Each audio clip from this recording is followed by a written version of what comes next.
Hello guys, പുതിയൊരിലേക്ക് ഏവർക്കും സ്വാഗതം. നട്ടയില്ലായ്മയ്ക്കും ഉളുപ്പില്ലായ്മയ്ക്കും വെളിവുകേടിനും കാണ്ടാമൃഗത്തിന്റെ തൊലിക്കട്ടിയെ പോലും ചോദ്യം ചെയ്യുന്ന നിലപാടുകൾക്കും ഇതല്ലാതെ മറ്റൊരു മറുപടി തരാനില്ല സാറന്മാരെ. മറുപടി കിട്ടിയെന്ന് തന്നെ പ്രതീക്ഷിക്കുന്നു. ഇഷ്ടപ്പെട്ടാൽ സബ്സ്ക്രൈബ് ചെയ്യാനും വിലയേറിയ അഭിപ്രായങ്ങൾ മസ്റ്റർ കമന്റ് ചെയ്യാനും ലൈക്ക് ചെയ്യാനും ഷെയർ ചെയ്യാനും അതേപോലെ തന്നെ CTalks_107 നമ്മുടെ ഇൻസ്റ്റാ പേജ് ഫോളോ ചെയ്യാനും മറക്കല്ലേ. നമുക്ക് വീഡിയോയിലേക്ക് വായിക്കാം. മന്നപ്പട ഇപ്പോൾ തീരുമാനം എടുക്കുന്നുണ്ട്. അതായത് വരുന്ന ബ്ലാസ്റ്റേഴ്സിന്റെ എല്ലാ മത്സരങ്ങളും ബഹിഷ്കരിക്കാൻ തീരുമാനിക്കുന്നു മന്നപ്പട. ഔദ്യോഗിക ആരാധക സംഘടന പോലും അങ്ങനെ തീരുമാനിക്കുന്നുവെങ്കിൽ എത്രത്തോളം മനം മടുത്തു എന്ന് ഇതിൽ നിന്ന് തന്നെ വ്യക്തമല്ലേ ഗൈസ്. അപ്പൊ അത്രമേൽ അധം പതിച്ചിരിക്കുന്നു നമ്മുടെ ക്ലബ്ബ്. ഇനി നമുക്ക് മറ്റൊരു കഥ പറയാം. മറ്റൊരു യൂണിവേഴ്സിറ്റി നടക്കുന്ന കഥയാണ്. അതായത് ഒരു ക്ലബ്ബ്, ആ ക്ലബിന്റെ എന്താ പറയുന്ന ഒരു ബെസ്റ്റ് കോച്ചിനെ പുറത്താക്കുന്നു. അതിനുശേഷം ആ ക്ലബ്ബ് അധപതനത്തിലേക്ക് തന്നെ പോകുന്നു. അതിന്റെ മാനേജ്മെന്റ് അങ്ങനെ കൊണ്ടുപോകുന്നു. അതിന്റെ തലപ്പത്തേക്ക് ഒരാളും കൂടെ എത്തുന്നു. അപ്പോഴ് ഇങ്ങനെ വീണ്ടും വീണ്ടും അത്രയും വേസ്റ്റ് ആവുന്ന സാഹചര്യം. അപ്പൊ അതിന്റെ ആരാധകർ നോക്കി, കോണ്ടിനെന്റിലെ തന്നെ ഏറ്റവും ബെസ്റ്റ് ആരാധക കൂട്ടായ്മകളിലൊന്നാണ്.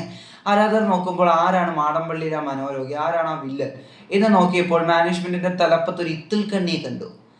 അതിന്റെ അർത്ഥമൊന്നും ഞാൻ പറയേണ്ട ആവശ്യമില്ലല്ലോ. കണ്ടു, അയാൾ ഇങ്ങനെ പിടിച്ച് കിടക്കുവാണ്. അയാൾ ചെയ്യുന്നതെന്ന് വെച്ചാൽ പ്യുവർ നെപ്പോട്ടിസമാണ്.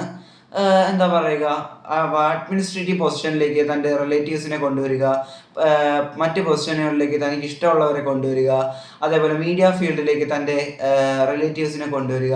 അതിനുശേഷം അതിനെ ഇത്രയും വളർത്തിയെടുത്ത അതിൻ്റെ ആരാധകരുടെ ആത്മാഭിമാനത്തെ പോലും ചോദ്യം ചെയ്യുന്ന രീതിയിൽ മീഡിയ ഫീൽഡിൽ തൻ്റെ റിലേറ്റീവ്സിനെ വെച്ചുകൊണ്ട് എന്താ പറയുക, അവരുടെ കമൻറ്റുകൾക്ക് അങ്ങനത്തെ രീതിയിലുള്ള റിപ്ലൈകൾ കൊടുക്കുക. ആരാധകർ ചോദ്യങ്ങൾ ചോദിക്കുമ്പോൾ കമൻറ്റ് ബോക്സ് ഓഫ് ഇടുക. അങ്ങനെ അങ്ങനെ അങ്ങനെ പറഞ്ഞു തുടങ്ങിയാൽ നമുക്ക് ഈ മണിക്കൂറുകളൊന്നും എന്താ തീരില്ല. അത്രമേൽ എന്താ പറയുക നെറികേടാണ് അങ്ങനെ കാണിച്ചുകൊണ്ടിരിക്കുന്നത്. ഓക്കെ, ഇത് ഓർമ്മ വന്നപ്പോൾ പറഞ്ഞു എന്ന് മാത്രം. ബ്ലാസ്റ്റേഴ്സ് ആണെന്നോ അല്ലെങ്കിൽ ബ്ലാസ്റ്റേഴ്സിന്റെ തലപ്പത്തിരിക്കുന്ന ആ പുള്ളി ഉണ്ടല്ലോ, ആ പുള്ളിയാണെന്നോ ഞാൻ എവിടെയും പറഞ്ഞിട്ടില്ല. ഊഹിച്ചെടുത്തോ. കുറച്ച് കോംപ്ലിക്കേഷൻസ് ഉണ്ട്, അതുകൊണ്ടാണ് പച്ചയ്ക്ക് പറയുന്നത്. ഇനി നമുക്ക് നമ്മുടെ ടോപ്പിക്കിലേക്ക് വരാം. മാനേജ്മെന്റിന്റെ തലപ്പത്തിരിക്കുന്ന തമ്പ്രാക്കളോട്, മാഗ്നം കൺസോർഷ്യം എന്ന കമ്പനിയോടും അതേപോലെ അഭിക് ചാറ്റർജി എന്ന സിഇഒയോടുമാണ് ഇനി പറയാനുള്ളത്. അത്രമേൽ ഈ ആരാധകർ മടുത്തു. നിഖിൽ ബി മഗത ഇവാൻ ആശാൻ പോകുന്ന സമയത്ത് പറഞ്ഞ ഒരു കാര്യമുണ്ട്, നമ്മൾ അപ്ഗ്രേഡിങ്ങിനാണ് ശ്രമിക്കുന്നതെന്ന്. എന്നാൽ ഡൗൺഫോൾ ആണല്ലോ ഇപ്പൊ സംഭവിച്ചുകൊണ്ടിരിക്കുന്നത്.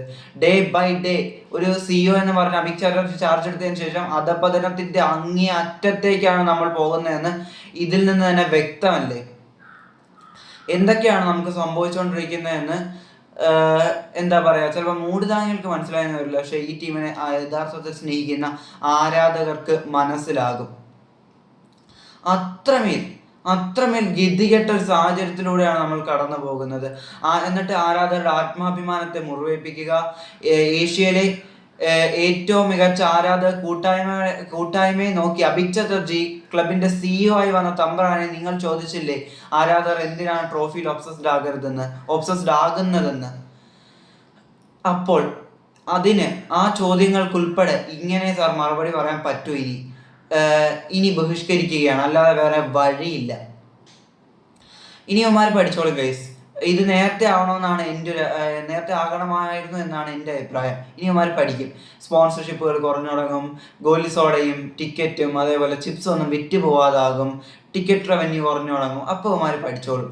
അപ്പോൾ നിഖിൽ ഈ നിമകതയെ മാഗ്നം കൺസോർഷ്യമേ സകല തോന്നിവാസങ്ങളും കാണിച്ചിട്ട് ആരാധകരെ ഇത്രമേൽ അപമാനിച്ചിട്ട് ഒരു സിഇഒ എന്നും പറഞ്ഞ് നിങ്ങൾ ഒരാളെ അവിടെ പ്രതിഷ്ഠിച്ചിട്ടില്ലേ, അയാളെ കയറൂരി വിട്ടതിനാണ് നിങ്ങളിപ്പോൾ ഈ അനുഭവിക്കുന്നത്. നിങ്ങൾ കാരണം നോക്കി ആ സമയത്ത് ചെല്ലുമല്ലോ, അപ്പോൾ കൊച്ചി സ്റ്റേഡിയത്തിലേക്ക് ഒന്ന് ചെല്ലണം.